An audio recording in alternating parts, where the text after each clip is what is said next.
Hello, I'm Mike Island, and welcome to the latest episode. I can't remember which number we're on of Life After the Locker Room with myself, Mike Island, and himself, Levy Morrow. Say hello. Hello. There he is. Well, so yeah, Life After the Locker Room, where we look at athletes who are retired or retiring or have that worry of retirement looming over them. And we're going to look at the idea that there is life after the locker room. Do you like how I did that? Super cheesy, but we got there in the end. Like it. He's nodding along. But yeah, so that's kind of what we're looking at. So Mr. Morrow has played. He's obviously not in. I mean, you guys can't tell this, but I'm recording this at 1 o'clock in the morning because this handsome gentleman is all the way over in Alabama, US of A. So Yeah, how 7 p.m. local time here. 7 p.m. So what's it like over there? It's like hot Seattle. It's done nothing but rain for a month. And I guess the only way to describe today would be a frog strangler. There's so much water outside and choke a frog. A frog strap. Yeah. We used to have boring things like raining cats and dogs. No, they have frog stranglers. It is that bad in Alabama. I love that. So, yeah. So obviously, your sport. I mean, the first of these is American football because it's sort of what I know. Tell me about it. When did you start? I mean, how Oh young were man. you when you got into it?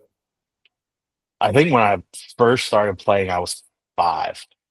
Five. That's when they allow what we call Pee Wee football here, is 5 years old.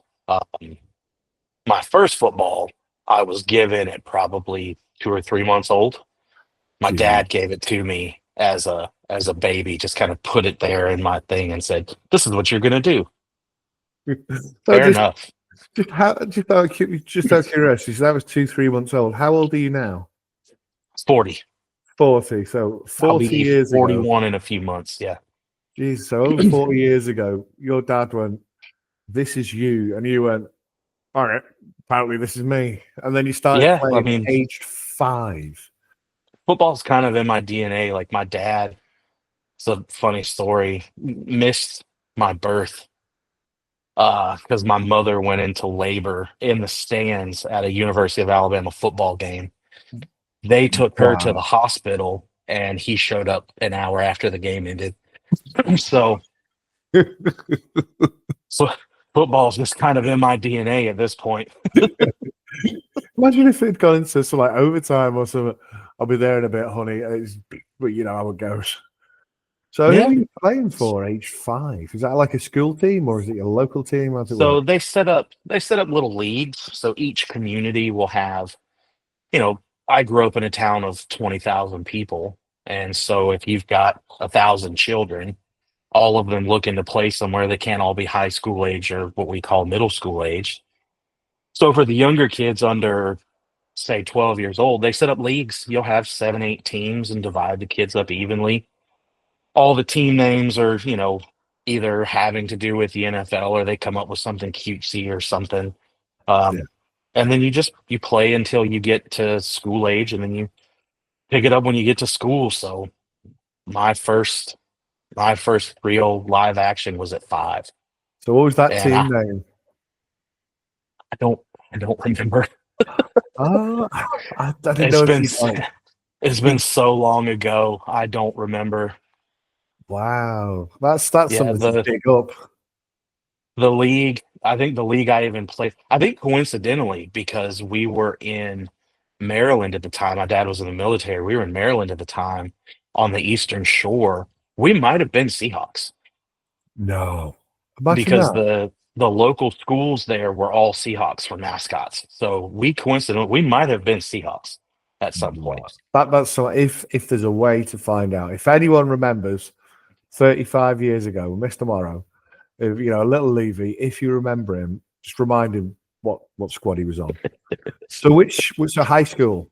We get to high school now. So we actually start playing in what would be sixth grade here, so right around 11 or 12 years old. Oh yeah, We yeah. call it we call it middle school. So starting there, we were Trojans all the way through my first 2 years of university. middle school, high school, and then my 2 years of college ball before getting hurt were all as a Trojan. Charles Henderson Middle, Charles Henderson High School, and then what used to be called Troy State University, but is now just Troy University. Oh, They dropped the name, but yeah, our claim to fame, and you asked prior this the most famous person he had played with or against. My yeah. freshman year of college, our defensive ends were OCU Minora and DeMarcus Ware. No. Yeah, And I mean, you're playing offensive line against I was OCU a Nura. freshman. I was a freshman fullback and an option offense, Oh, and there's going to be some big hits. our defense that year was OC and DeMarcus. Yeah. Jesus. But I mean, well, you mentioned in there, you said prior to getting hurt. What was that? I got rolled up. I made a play away from the ball and had somebody rolled into my legs. It was at a time before advances in modern medicine where everybody wore big, heavy knee braces and things like that. So I'm just this young kid, 18, 19 years old out there, having a run out with my friends. And a tackle happens away from the ball and I get rolled up on, and one of my knees just exploded. Oh, how do you mean So, exploded? Uh, and how bad? so I took some time away. Um, that ended football for me for several years. I finished my degrees and stuff, and then So that got was back into it oh, later on. that was university, was it? When Yeah, that that would have been probably 2003, 2004. right? Okay, I was in university before a lot of our nationals were born. that's the really scary bit. Yeah. Oh God! So you had some time off. You finish uni, and you go right then. Then Uh, was it a local team? Finished school, and then I moved out west. My dad had moved to Wyoming while I was at university, and I followed him when I graduated. And I got into coaching out there. I wasn't comfortable really trying to play again, so I coached little kids for a long time.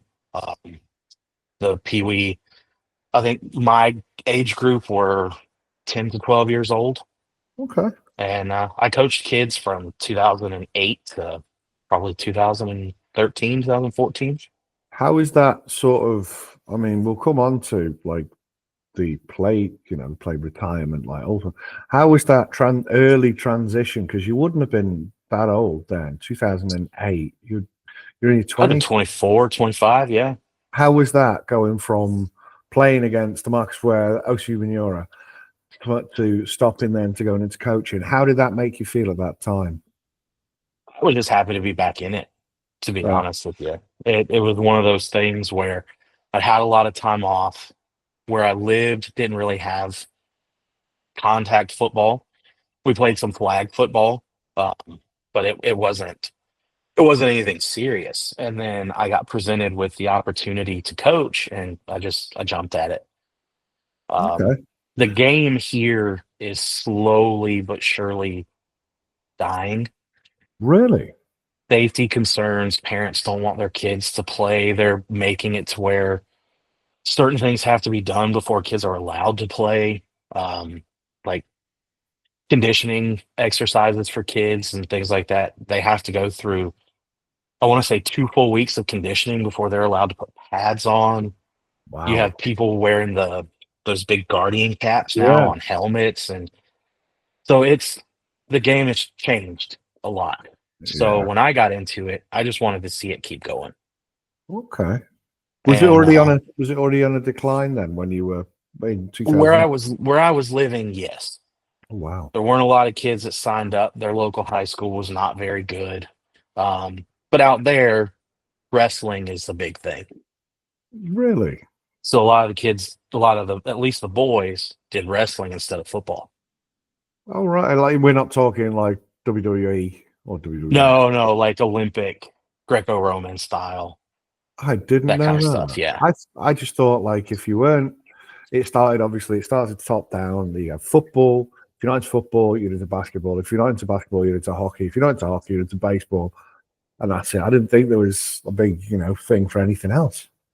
Out there, at least where I lived, baseball was almost impossible when baseball season starts. Because in Laramie, where I lived at the time, you're at 7,200 feet in vertical elevation in the mountains. It snows 8 months of the year. Wow.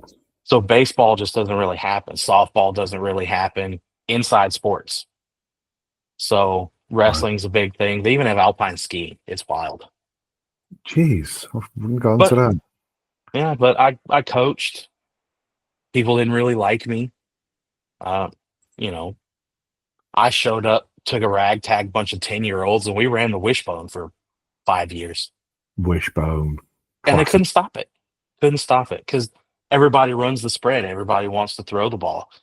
I got the biggest kids I could find and the meanest kids I can find, and we just ran it at you. You just crashed into people. Yeah, dared you to stop it. So, how did you get back into playing though? So after my dad passed, I moved to the Denver area, and a guy I worked with played 9-man, 8 or 9 man, full contact flag football. How So does how does full contact flag work? you can block on the line, you can jam in coverage, you can stiff arm, you can do all the stuff, but instead of tackle, you have to pull a flag. And I was like, you know what? That doesn't sound too bad. I can play, I can push people around, but I don't actually have to get hurt. Helmets, shoulder pads. No, no, nope. Just a Jesus, flag belt and out there smacking each other. Yeah. And crikey! after, I don't know, 2 or 3 years of playing that, one of the guys on a team we played went, "Hey, you're pretty good at that. Do you want to come play like real football?" I went, "What do you mean real football?" He goes, "Well, we've got a team. I can get you equipment. Come check us out. Come to a practice." I did. Went out there, ran drills in my flip flops. Got a feel for it. Saw what people were doing, and went, "You know what? I think this will work. Who I who think was I can that do for this." then? Who was that? Oh, it was. I want to say a team, the Rocky Mountain Silverbacks. I want to say is what they were called. Okay, They're not in existence anymore. right. Um, but yeah, I went out, gave it a try. Decided at first, yeah, I think I can do this, and then decided I don't know that I can do this. So So why not? Why? rather than play, I coached again. Okay, I was emotionally, I wasn't in a place to be able to do it. I right. was, I don't know, 3 months removed from losing my dad. Physically, it got to where I couldn't play. So I had 2 years from the end of 2014 to early summer of 2016 where I did chemotherapy and radiation for liver cancer. And so Right. physically I couldn't do it. Um, How but would so I that, coached. that must have been a massive toll on your body as well, even if it, mentally and physically. Yeah, I was 2 months removed from losing my dad when I was diagnosed. I just got real sick, couldn't figure out what was going on. And so I went in and they're like, "Hey, buddy, we found a mass on your liver. So we're gonna go in and try and take that out, but we got to shrink it first." So I did 16 months from start to finish of treatment. Jesus. I mean, obviously you're clear of it now, right? Yeah, I think I got the final all clear sometime in 2018. Mhm. Wow. I mean, you've like I say, you lost your father. You had this, you had everything else. It was, I mean, what was it I mean, Jesus, that's some mental resilience. What was it that kept you pushing on and keeping you through? Being around people. No? So when I decided I physically and emotionally couldn't play, they went, "Hey, help us coach, do something." Yeah. So I stayed on and helped coach, just having people around because I did it practically by myself. And so having them around, and then when I recovered post treatment, some friends of mine were like, "Hey, now that you're okay physically, do you want to come give it another shot?" And that was for a team called the Panthers in Colorado. When I joined, not very good. Right. Okay. Uh, so I signed up, went and got all my equipment, physically felt okay, played a season. I think we won 2 games that year. It was miserable playing games with 13 people. And so I stuck with it. Played another season with them where we improved, won 6 games, made it to a conference championship game, but lost, didn't make it Yeah. to the final. Then the guy who owned that team decided to sell. And when he sold, the guy he sold it to couldn't keep it running. So I went from them and spent a year with a team called the Raptors out of Colorado Springs. No. And that led to a string of three straight three straight championship game appearances, but no wins. Oh, So Raptors, we make it wasn't to the that championship game, who lose was to a team called the Sharks, who and was it then that did that? Was it John Elway? Was it? Did he go three Super Bowl appearances and didn't do it? Jim Kelly, Buffalo Bills in the early '90s, Yeah. 4 in a row, Yeah. I four in a remember. row. They I couldn't knew do there it. was. I knew there was someone around that sort of era that got there and didn't make it. So how Yeah, did it? I mean, you've had a nightmare and you're back round people. Your first year, sorry to bring it back, but your first year back, I know it's miserable. You've lost two, you've won 2 games and got battered the rest of them. How was it being back in football and around people again? honestly, it was. I guess the only word for it's reinvigorating. I felt like a new person. It had been so long since, because with flag football, yeah, you get the physical aspect of it. You're out, you're running around, you're touching a ball, whatever. But there's something different about being in a huddle, Yeah, about being on a sideline with 50 other people when you have a full squad. It just, there's a different feeling to that than there is flag football. yeah, Flag football, you got a roster of 12 people, you interchange when you need to, game's over in 25 minutes and you're done. yeah. But with this, you're just a piece in the machine that has to work for everything to work successfully. Got you. And so being back around that, film study, practices, being able to finally release, I guess, and that was a big one for me was that first hit back in pads in a game. I thought I was going to be scared. It's been a long time. It's been Understandable. 10 Yeah, years. How's this going to go? I took a pretty good one that first one. Went, okay, you know what? I'm all right. I'm okay. This is going to be fine. nice. And then it became an outlet for all of the shit I had gone through for 2 years. So Just came flowing out. And so I think having that outlet was what kind of, even with that first year being terrible, I've met people that even to this day, 11, 12 years later, I still consider family. yeah, Like Brad Norman. I met him that first year and he's become one of my closest friends. So yeah. not all of them, some of them ended up being, you know, not great people, but you learn. I love Second how year was second year was much better. I love that. That's such a safe answer. They are not great people. I mean, if you, I mean, this is the. I mean, we're post watershed. If you want to call them dicks, you call them dicks. I don't know that they were dicks per se. They're just questionable, I guess. Not people I would associate with outside of what we were doing. Fair enough. Uh, So but yeah, you, it was an eye opener, but it turned into something. This last year was the first real break I had taken away from football since. so what was your last sort of domestic? Well, I call it domestic sort of thing. What was your last regular season? Season, if that makes sense. Who As was a that with? player, The player. 2018. 22. Who was that with? The Force. Ah, Um, Is it Soja or SOJA? it was, but Yeah, they dropped it and just yeah, became the Force. Yeah, that was Rams thing. yeah, Roderick's thing. Yeah, Ooh, and what a guy! yeah, That's a machine.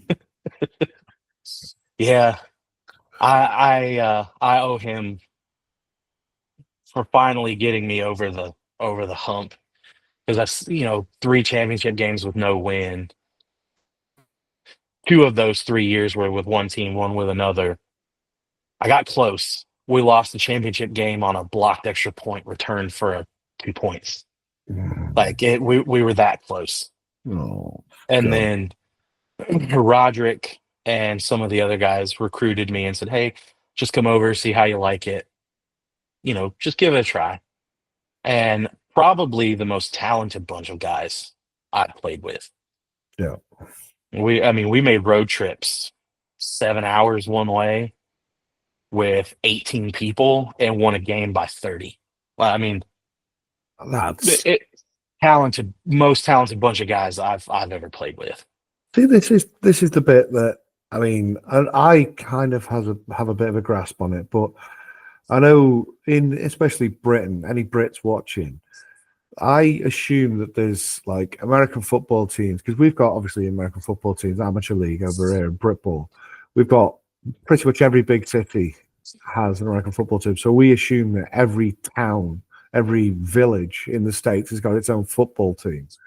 And you're traveling 7 hours. How big is it like in an amateur or semi-pro So level? I just in the state of Alabama, I can think of three different teams that play in three different leagues.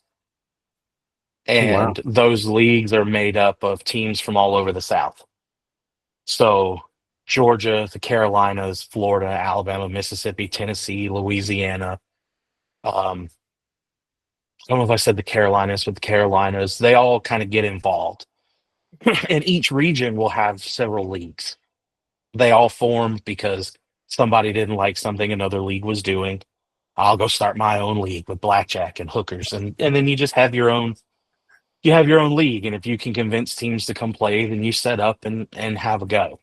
Yeah. Um, so when I joined the force, they were in what was known as the IAFL, Yeah. and then that rebranded as something else, IAFLX or something.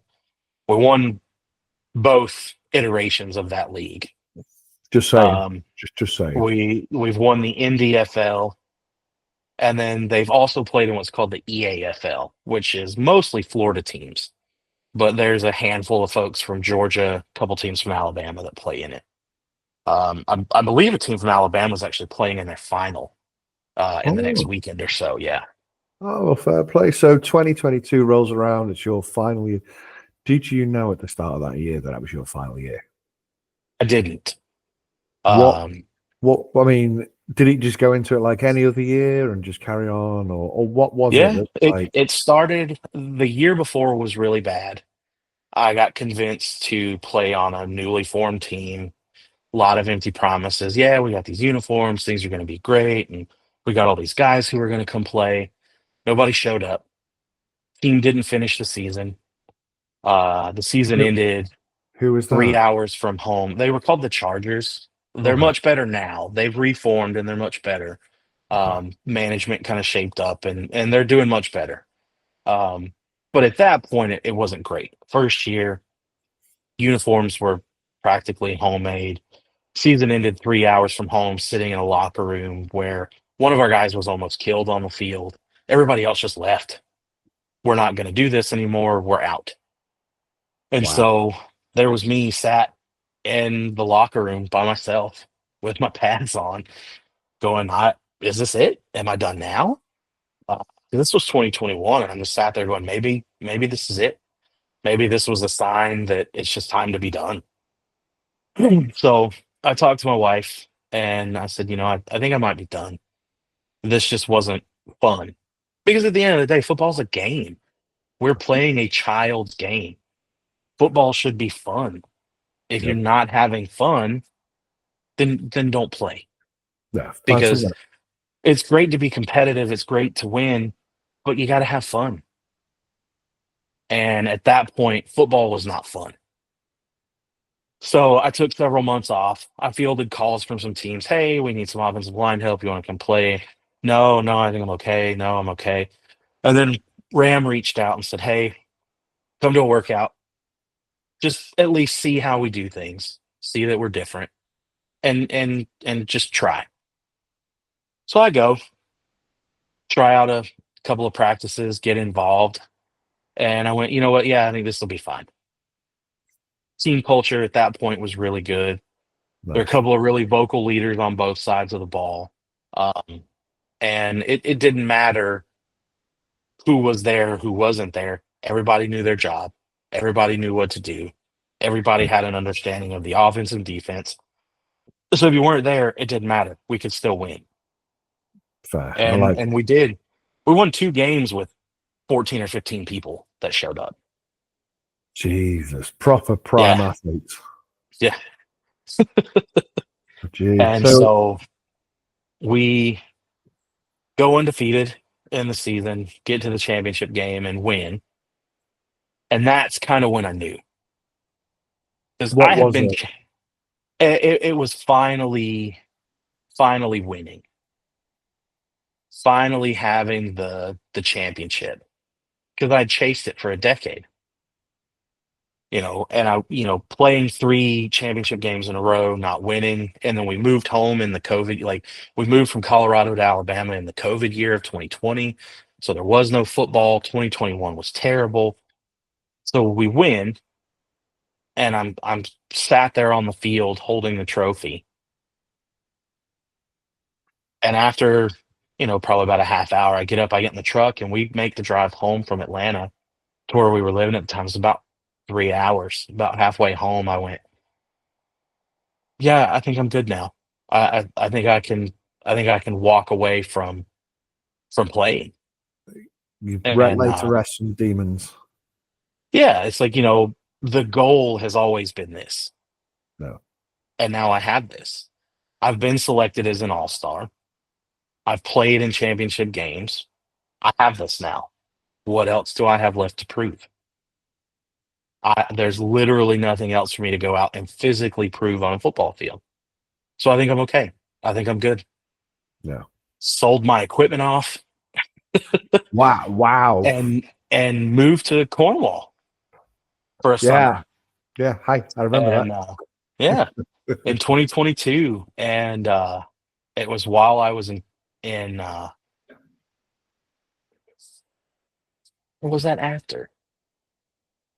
I still One of the remember, I was going to years. say, I remember your final, and I will try and find and try and dig out and put it in the comments or whatever. Your final, there was such a odd photo of you at the end of it, Oh, I looked holding the so miserable. holding the trophy, and the face, if I could try and recreate it, was that. It was you were just miserable. And that It was the was a thing. hu- it I was remember looking at 110 degrees, 110 degrees, 100% humidity, no shade on artificial turf, just reflecting the sun back into your face, wearing navy blue uniforms. yeah. It was awful. And I think that was part of it too, is by the end of it, physically, I just went, I think I'm cool, man. Being out in this heat is awful. So you go back after the little Cornwall excursion. That was a full summer. It was great, and the force start up again. And you went into coaching then, didn't you? I did, yeah. They called and How said, "Hey, we need some help. Would you like to come help us out?" how And was that mental shift from putting your lid and pads on to picking up a clipboard? How was that? for me, it was almost a natural transition because I'd done it before. I coached the kids. I coached at a high school in Colorado for a season before we moved home. So I had done coaching before. It's different at this level, because you can't really teach grown men who've played for so long. You can't really teach them how to play football. Got you. They have a grasp of it, They know what they're supposed to do. All you can really do is kind of steer and adjust and kind of make suggestions of, hey, I saw you do this. Maybe let's try it this way. But you're not starting from scratch. You can't reteach them how to play football. They're going to do what they've always done. You just kind of have to work around it. Yeah. So that first year was great. Um, Won another championship.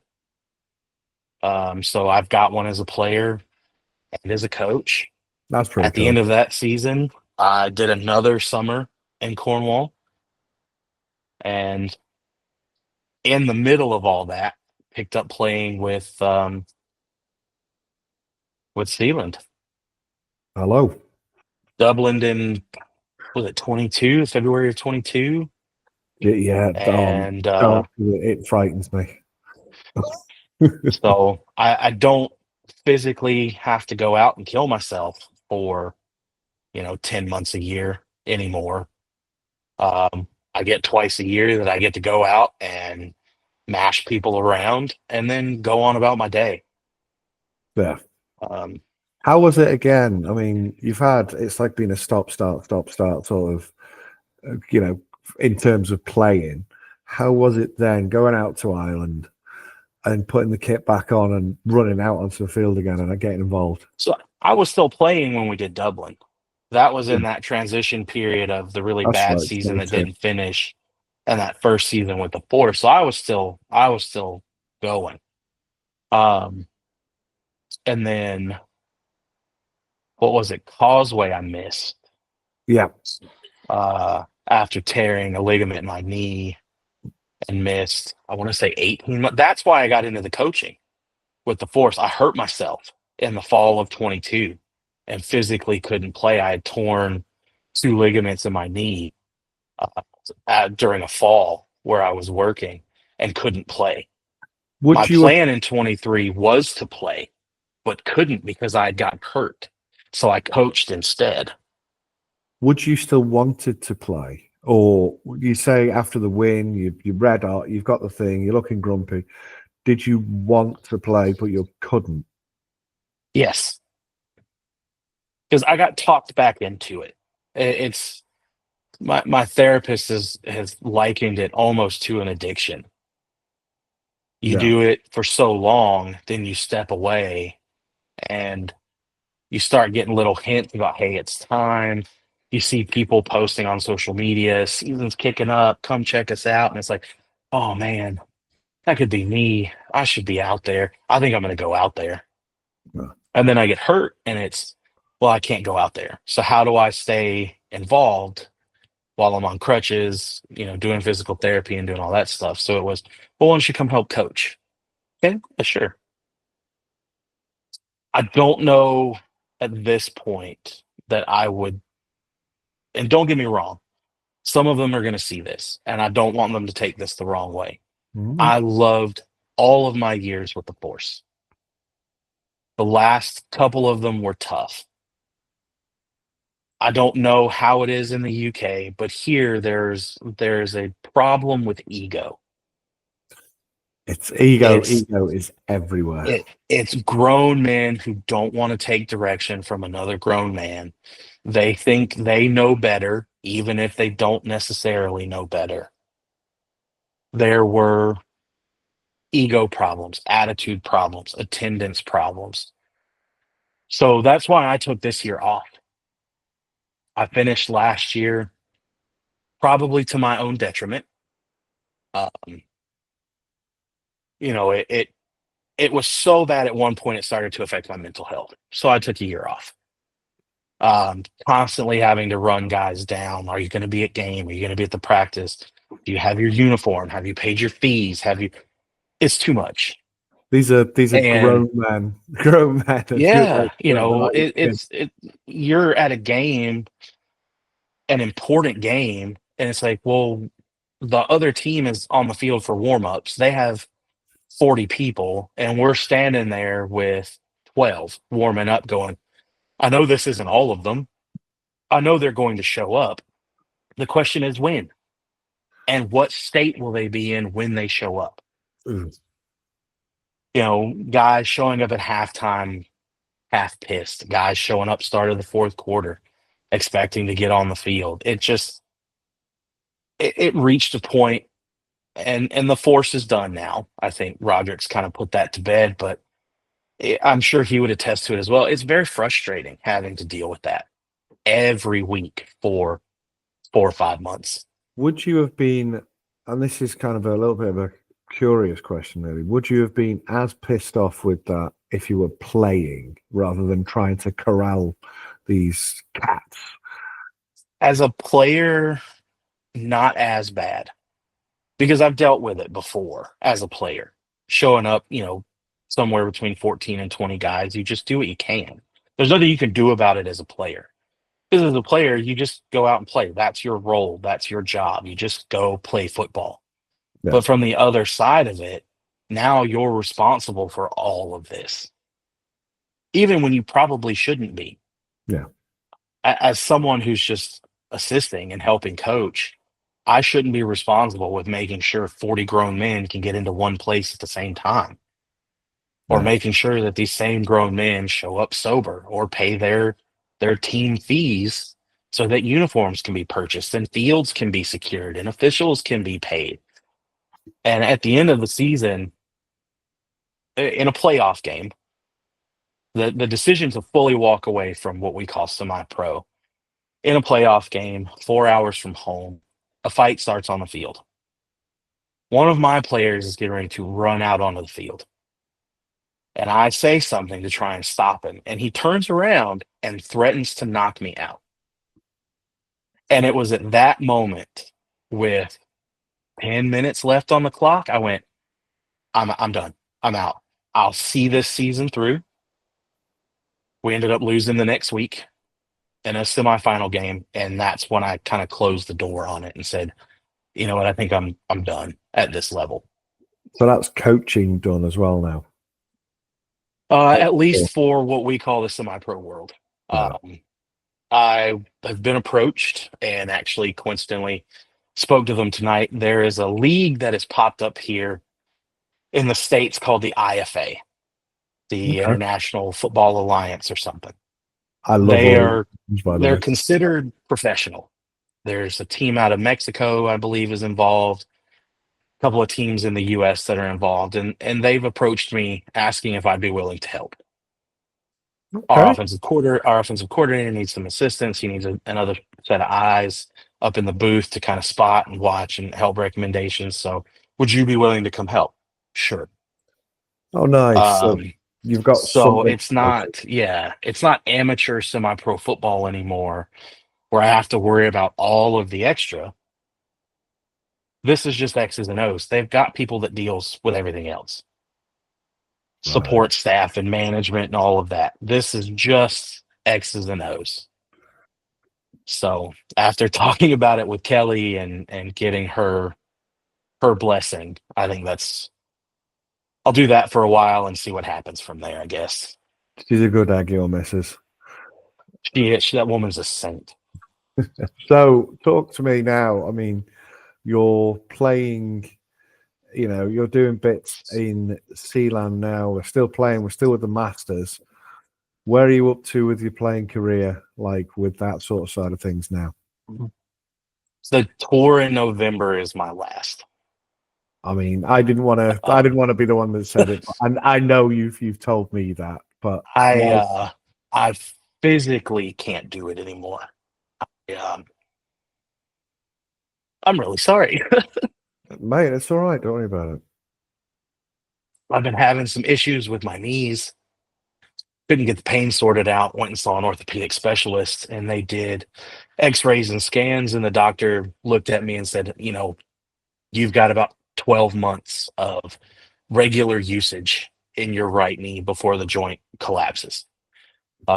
We want to replace it, and the arthritis runs in my family. It's just one of those things. Yeah. I didn't think mine was this bad. I knew my knees hurt.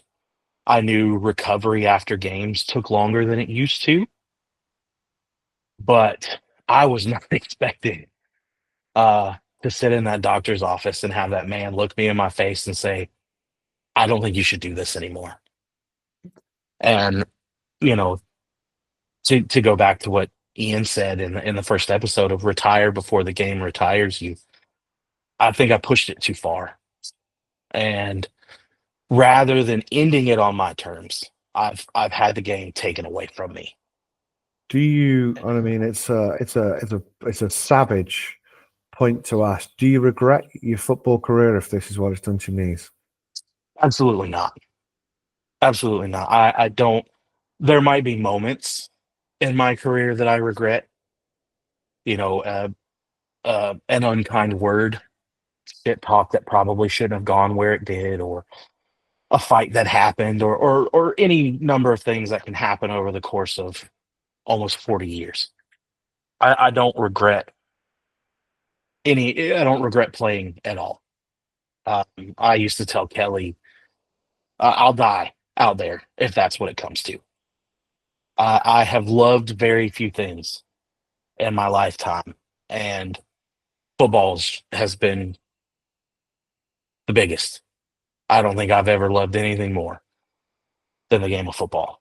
And Your missus is out of earshot, right? no, she can hear him. She knows. Oh, She mate. knows. We have a running joke. The only thing she believes I love more than her is Alabama football. So Roll Tide. I mean, we altered the date of our wedding around the Iron Bowl, the Alabama Auburn football game. So Oh, mate. So, I mean, so that's so, and this is the kind of the way. Talk to me about how you're going to feel, and again, I'm sorry if this is brutal. How you're going to feel in Brno, in Czech, when you know 40 years, I'm done. Thank you very much, but that's me. I don't know. And honestly, it kind of frightens me a little because it is such an unknown. Like how is it going to feel like it did the day I buried my dad? Is it going to feel like it did the day I realized that, being a chef wasn't for me anymore because standing behind a stove for 16 hours a day just isn't possible? How do you cope with something that has been a part of your life for so long being taken away from you, not being able to end it on your terms? I always thought I'd reach a point where I'd go, you know what? I love my little games twice a year. This is great. I love to go have a laugh with my friends, but I think physically, I can't handle it anymore. But instead, I was handed, you have to stop or you're not going to be able to walk. Yeah, And that's that's different. that's tough. It's tough to hear that. He told me that. I left his office. I sat in my truck. I called Kelly for a minute, told her what was said. I sat in my truck in a doctor's office parking lot and cried for a half hour because I didn't know what else to do. Uh, I I don't know who I am without it. It's like losing another piece of me. I'm not a chef anymore, at least professionally. So I've lost that piece of me. That's no longer part of my identity. I've done a lot of work in therapy, so I don't hold on to the grief from losing my dad anymore. It's another part of my identity that's gone. And now this has been such a large part of my life and my identity and my personality for such a long time is gone. I don't know who I am once it's gone. I don't know how to schedule without it. I don't know how to schedule my life around not having it. So if that means sticking around and coaching with the ceiling guys post playing or whatever I need to do, I don't want to lose the club because I've lost the physical ability to play. Yeah, I think that's been my biggest fear is, we're grown men. We're always taught that we have to be useful. We yeah, have to be productive. We have to provide something. Now that I'm not physically useful to the club anymore, am I going to lose it? And that was, I think, my biggest fear finding out, hey, if you don't stop doing this, you won't be able to walk. You have to stop. Was I'm going to lose my friends. I'm going to lose the people I consider family. Like, what do I do without it? And that's the thing is a lot of people, and it comes up in everyone that I've ever spoken to about retirement is that loss of identity, that loss of usefulness, that loss of purpose. But you are still a coach in the Seahawks. You come in with me on the Seahawks journey when we go out to check. I mean, it's not been fully disclosed to the great wide world, but there is an America tour in the bubbling. So for 2026, so you'll still be in with that. And by the sounds of it, you've got this other league. You'll be still coaching for that. Is that enough to sort of sustain you, or do you want to be doing something more? I hope so. I think I have to accept that physically playing is probably out of the question. I've done some research. I've talked to the orthopedic doctor, and with the way the knee replacements are done now, it's not recommended to play, but there is the possibility after recovery that I could, as long as it's low impact. So a Masters game would be probably be fine. But at this point, is it worth it to risk further potential issue and injury by attempting to? Does that for you then change your mindset in that I could, but I'm not gonna? Does that change it for you, your mental state a little bit? Yeah, a little bit. Like there's still the feeling of having the game kind of taken away,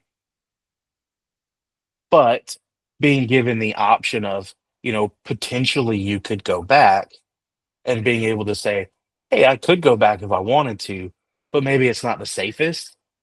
It kind of changes that viewpoint of, you know, why was this stripped away from me in this manner? Now I get to make the choice of, yeah, I could go back if I wanted, but I don't necessarily know that it's the right thing to do.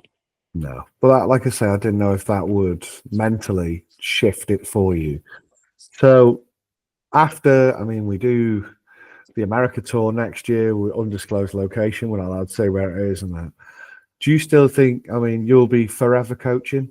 Or, I mean, what does life look like for the next 5, 10 years for you? I, I don't know. I don't plan that far ahead. I'm a dog chasing tires. With the same Yeah, person. Kelly's the planner. I'm an idea guy.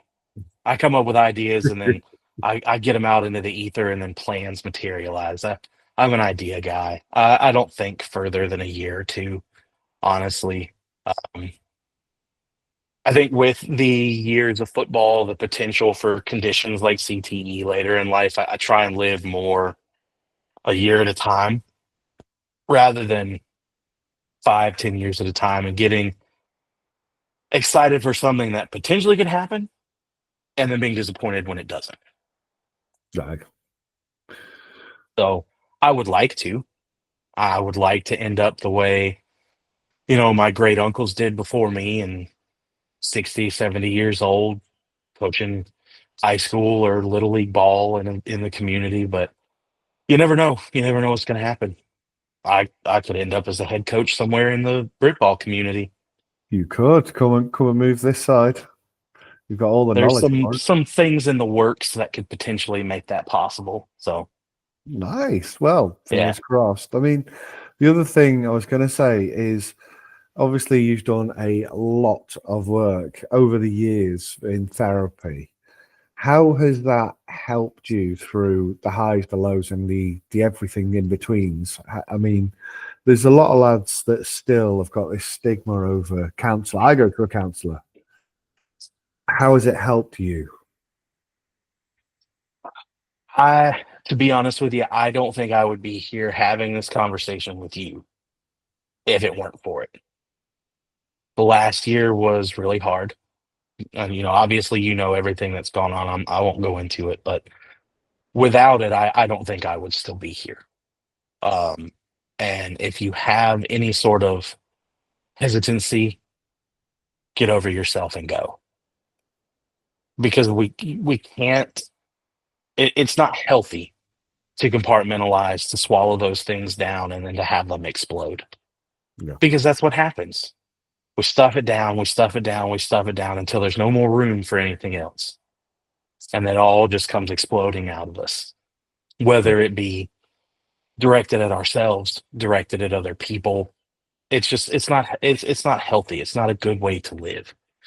And I went a long time without it, especially after my dad passed. And I regret the years that I didn't do it. I carried a lot of grief and a lot of guilt for a long time unnecessarily. And so the last year or two of being in therapy full time it's been life changing, honestly. You see the world differently, being able to cope with what's going on in your head, recognizing what your body, what your brain is trying to tell you is happening is has been one of the best things for me personally. I don't know if it works for everybody. I've heard of some people saying, talk therapy just doesn't work for me. But for me and for others that I know who do it, it's worth all of the minutes, all of the tears, all of the uncomfortable conversations and emotions. It's worth every single bit of it. That's it. It's dragged you through mentally through all the highs, the lows, and like I say, the in betweens of, like I say, losing your father, dealing with your physical illnesses, dealing with retiring from football, all the ailments and that's with your knees wanting to blow up. But that's it. It's a lot of people think it's a leather chair. You lie back on it, and someone hands you a box of tissues, and you cry for an hour, and then they just kind of close a book and say, "Get out." It's not. It's just them talking and you talking back at them. Yeah, and I'm lucky with my therapist because he challenges me on some of the things that I might think or feel about myself. I make a comment in therapy of, I don't know myself without the game of football. Am I just going to be useless? I feel like I don't bring anything to society anymore now that I can't cook professionally. I'm not playing ball anymore. I'm useless. And he will sit there and challenge that. Are you though? Are you sure? What makes you say that? Why do you feel that way? How do we work around that and fix that? So I would say for anybody that does seek it out, find somebody willing to challenge you. You don't want a yes man as a therapist. That's not going to do you any good. Being in an echo chamber and having your own bias confirmed is not going to help you. Not at all. No. That's the thing is, I don't know if she'll ever watch this one, but I know my therapist, Beverly Beckett, I'll say it, I don't think, yeah, she's fantastic. Is she'll just sit there and she'll smile and she'll go, "That's not true though, is it?" And you go, "No, you're right. Yeah, you're totally right." She just hit me with that. So, Bev, thanks very much for that. Always challenging. It's always keeping me on my toes. But, mate, this has been massive. And I think, well, I mean, we've got what are we, November the 22nd, we're off to check. Yeah. Then we've got a few other bits and pieces. If you come over to Civil War 2, and then we'll go to the undisclosed location in 2026, and I'm coming out to see you in January anyway. God, I So can't wait. we're gonna My go. social media feed is nothing but snacks and things to see at Walt Disney World right now since we talked about it. So, Bean is so excited. So, uh, but mate, thank you so much hey, for coming anytime. on with us.